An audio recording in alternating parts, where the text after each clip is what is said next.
not anticipating any big issues, so we'll see.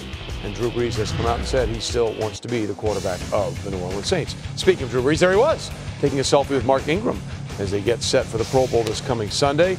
Jared Goff and company having a good time going through the paces in Orlando. Happy, happy times all the way around. It is a great place to be this time of year. And look who's there. ESPN's Michelle Steele joining us from Orlando.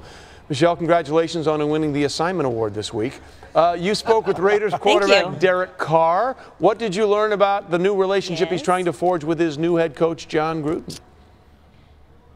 Trey, here's what I learned. Quarterbacks, they're just like us. Derek Carr, the guy that got a $125 million extension last summer from the Oakland Raiders, learned about his fourth head coach in 5 years the same way we all did. He found out online.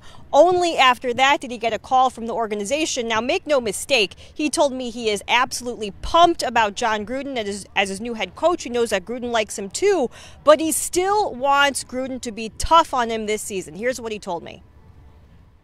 Well, I want him to be really hard on me because I want to win. And, I think that, he can pat me on the back and tell me he loves me, which he does, and he will. But at the same time, I want him to be hard on me. And let's talk about, if we grade out at 90%, let's talk about the 10% I didn't do well.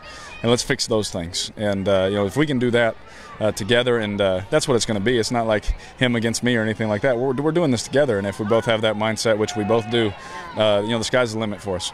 He's going to be our guy, for a long time. The organization, made that point, proved it to us. And, now knowing going forward, I'm going to speak the same language for the next however many years of my career is it's really nice.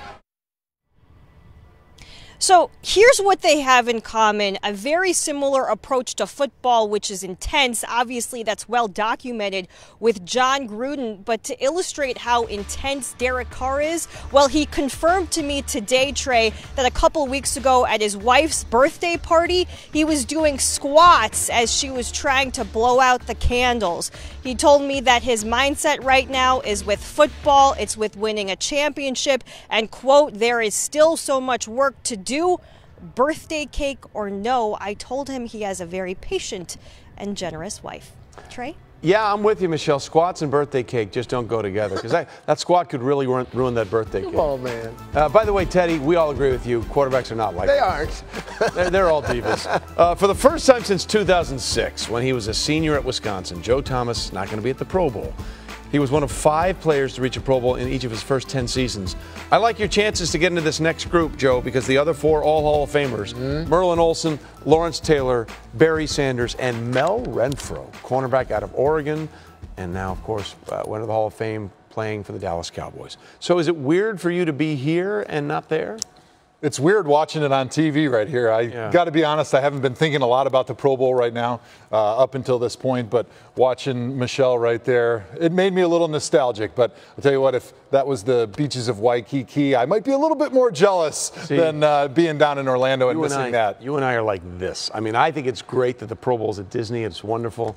But there's nothing better than the Pro Bowl. There's nothing like Hawaii. There is no place like it in the world. Now, one thing that's different this past season, and they're going to do it again, is the Skills Challenge, which was a lot of fun, and that's going to be airing Thursday right here on ESPN. But I think you were the guy that came up with this idea, right? Let's look at the quote here from Joe Thomas saying, look, I'm not taking any credit here, but I'm taking credit here.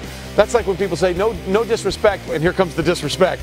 That was one of my suggestions to spice up the Pro Bowl a little bit, was to do a skills challenge that aren't specific to your position.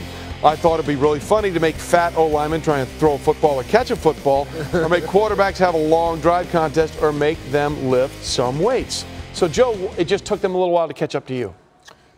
I think that quote says it all. I mean, I had been flooding Roger Goodell's inbox for years about how many have come ideas. Back? How many have come back? You know, for some reason, they always came back as spam. I'm not exactly sure why that was, but they finally listened to me because, let's be honest, the Pro Bowl is not the most highly competitive event, but if you add a few of these different fun competitions, like cool, the dodgeball, you're going to get players excited. You're going to see a different side of them than you do on the field, and I think fans are going to get excited about the Pro Bowl for what it should be, which is like an NBA. Well, there you are, Joe. Weekend. There you are in dodgeball, picking up the ball right there. Here we How go would with you the describe your experience? Here we go with the bad replays again on my part. Well, you're still alive. I like it. But you got a counter on this. That's about 12 seconds. You're still in there. Yeah. Yeah. Did you catch yours? Did it get out? Here we go. gone. I was gone. First one out, and I never got back in and never looked back. Who got you? I don't even remember what. Oh no, you know what it was? I tried to throw the ball thinking I was one of these fancy quarterbacks, and in my mind it was.